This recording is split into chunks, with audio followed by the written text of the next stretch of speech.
majikan dan temannya itu bersalah. Coba memang kami masih cemas, pemerintah Indonesia kecewa yang urusan ini. Seperti terjadi obstruction of justice di tingkat penyidikan.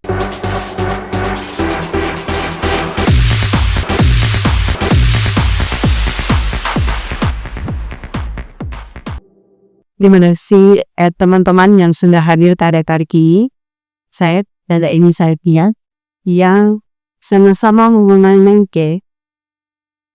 kami baru saja pulang dari Koningtos mengikuti pengadilan terima kasih Mahkamah Session untuk upahaniku. Kami juga minta maaf ketika kami pergi tidak dipublikasi karena memang dengan pengawalan dan juga kami juga belum tahu apa hasilnya, sehingga ini merupakan pertanggungjawaban kami berdua kepada publik terhadap apa yang menjadi keputusan di pengadilan terima kasih Antam. Kami mempersiapkan semacam press release. Saya baca sedikit aja dari sini supaya habis itu kita dengar langsung dari Mama Mariance bagaimana pengalaman Snorita pun mencari keadilan sampai di Malaysia.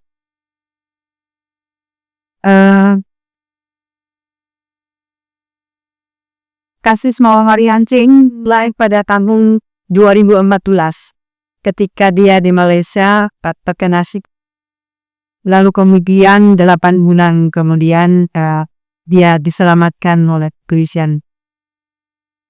Dan pada saat itu kemudian kasusnya masuk ke pengadilan pertama di Malaysia. Beberapa kali mengikuti kesaksian untuk memperkokoh pengaduan jaksa. Lalu kemudian dia kembali ke Indonesia 2015.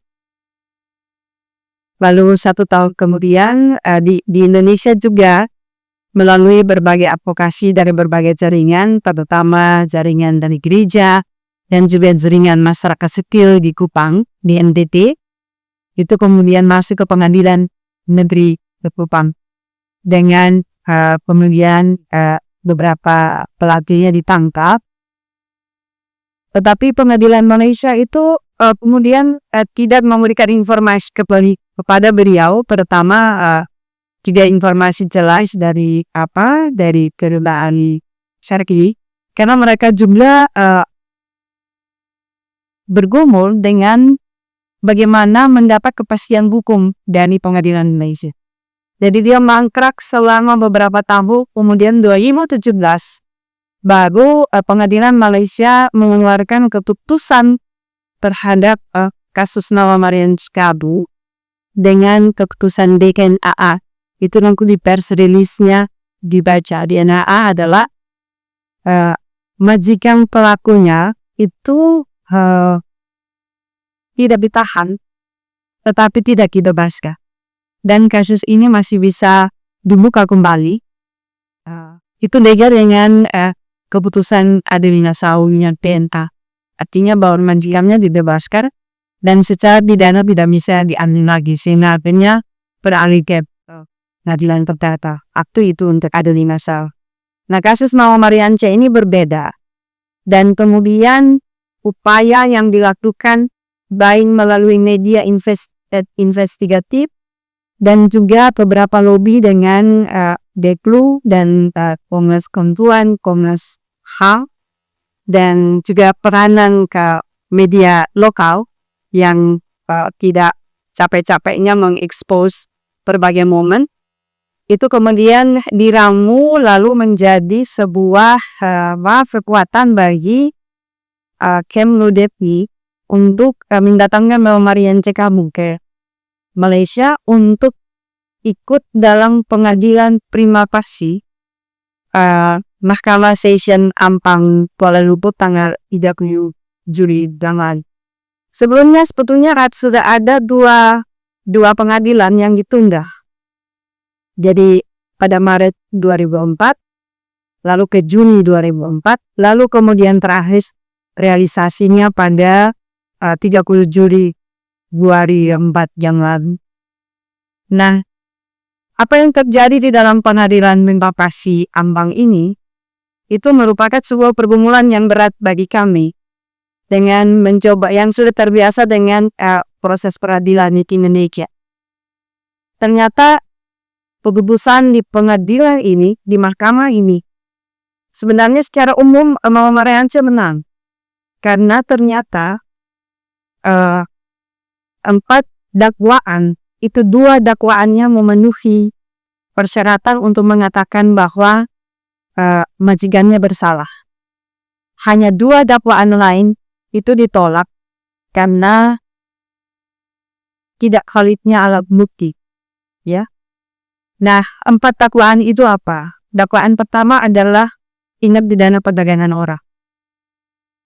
Tindak pidana perdagangan orang, dan yang kedua adalah keimigrasian. 2 ini memenuhi syarat untuk ditetapkan majikan dan temannya itu bersalah. Lalu kemudian yang 2 yang memang alat buktinya itu tidak valid. Pada penyidikan di awal-awal itu adalah tortur atau penyiksaan dan pencobaan membunuh. 2 alat yang sebetulnya dibutuhkan secara prima facie. Prima facie ini adalah pembuktian bahwa alat itu diyakini sebagai alat yang valid. Itu tidak jaksa pendakwa tidak bisa menghadirkan 2 alat itu, yaitu tang yang digunakan untuk menyiksa mama sampai akhirnya menimbulkan luka mama seperti orang difabel. Yang kedua adalah CCTV, karena dari CCTV itu ada ancaman kubunuh yang bisa menjadi dasar dari keputusan hakim prima facie. 2 alat ini, alat yang pertama dihilangkan. Lalu CCTV itu kemudian expire dan berpindah tangan. Nah, administrasi Malaysia kalau udah berpindah tangan itu bukan milik lagi majikannya, sudah milik orang lain. Sehingga temannya ini mempunyai hak untuk tidak memberikan password dari CCTV. Lama itu berlangsung sehingga akhirnya walaupun ada gambarnya sudah tidak lagi terlihat karena sudah terhapus. Maka jaksa tidak mampu untuk membawa alat bukti ini yang sebetulnya itu adalah hal yang paling dibutuhkan karena yang menonjol di dalam kasus ini adalah penyiksaan berat, keji terhadap Mama Mariansyah. Dan kemudian jaksa dan kemudian juga dibantu dengan reputasi bersama pengacara pengamat yang di-hiring oleh Kedubes RI di Malaysia. Mereka mencoba secara cerdas karena sebetulnya ada protap baru dari TPPO yang sudah keluar di Malaysia, yaitu bahwa Section 13 dari Undang-Undang Malaysia tentang tindak pidana perdagangan orang dan smuggling itu sebetulnya juga berisi apa yang disebut forced labor, kerja paksa. Lalu kemudian kekerasan berulang, itu juga. Lalu kemudian pembatasan kebebasan individu dan penyekap. Lalu juga penempatan ilegal dan juga eksploitasi, sebetulnya itu sama dengan forced labor. Itu kemudian menjadi dasar kuat untuk kemudian hakim menerima bahwa TPPO dan pelanggaran keimigrasian itu valid untuk menyatakan bahwa majikan dan temannya itu bersalah. Cuma memang kami masih cemas karena di dalam Section 13 eksistensi korban itu yang membuat kami cemas sampai hari ini sebagai sebuah pergumulan.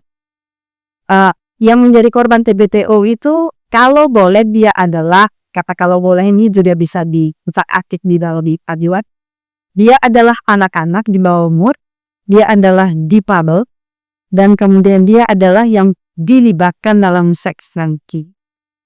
Nah, Namun menurut pengacara pengamatnya bahwa sebetulnya Mariance menang dan kuat argumentasi di TDBO dan keimigrasian.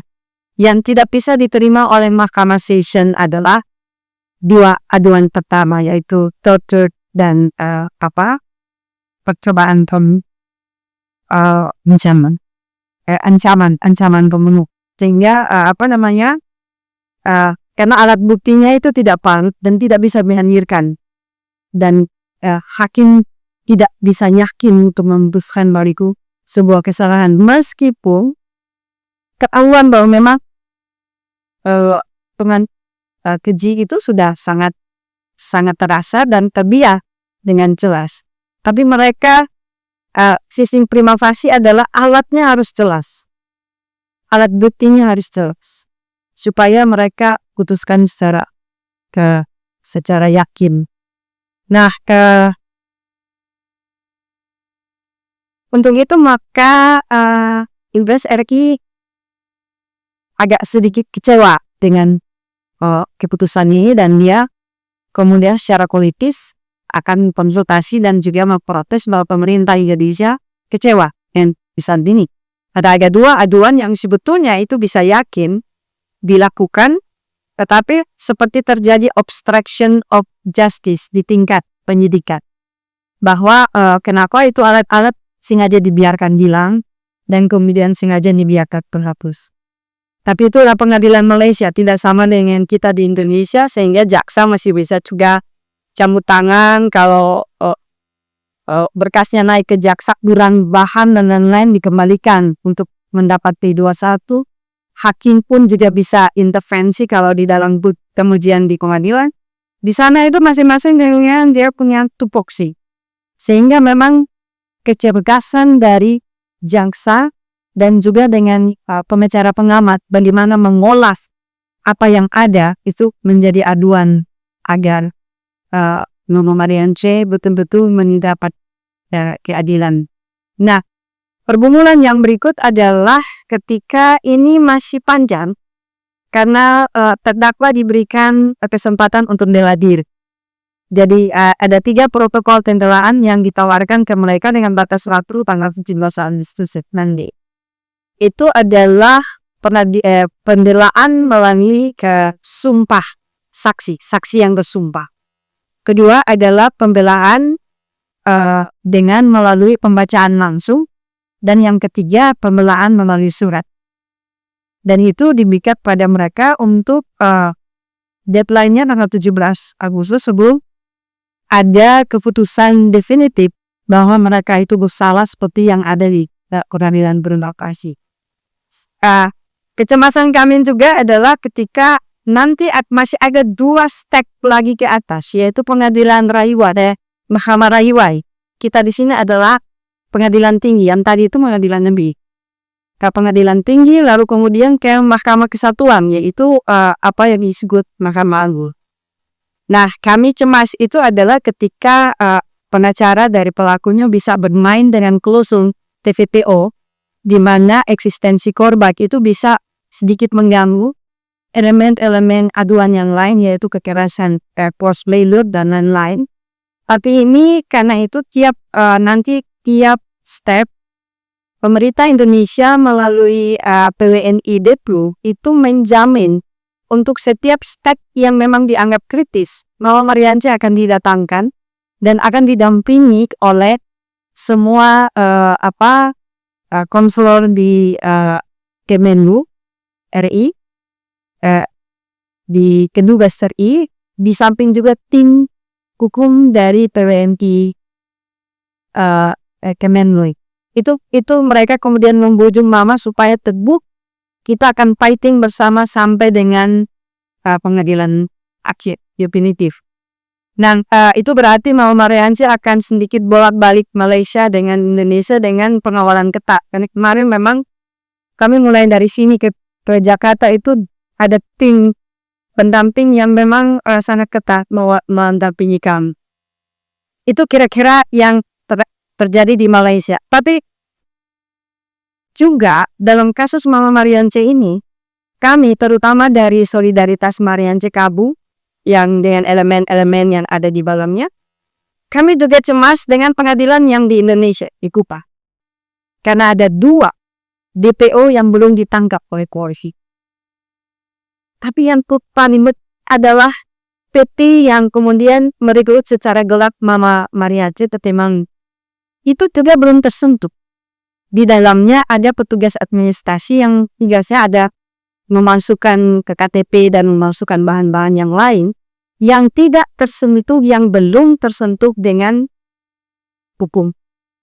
Sehingga memang kami tidak mau membagi kecemasan, tapi membagi spirit. Kita akan bersama-sama berjuang karena kasus Mama Mariace ini menjadi pembuka pintu untuk membongkar kasus-kasus yang lain, terutama bagaimana anatomi mafia yang cukup luar biasa. Kasus ini sebetulnya kasus besar, dan kalau bisa diungkap, maka anatomi mafia yang selama ini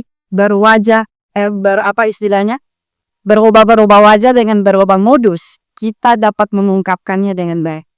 Dan karena itu masih ada lagi PR kami untuk ke Polda, untuk mencoba, kalau di Malaysia ini TPPU sudah masuk di dalam kualifikasi dengan argumentasi kuat, maka di Indonesia itu juga harus dilakukan secara utuh dan menyeluruh, terutama VT dan juga tugas lainnya memang belum dijangkau oleh hukum, karena kemarin itu baru terikut lapangan yang memang juga tidak maju.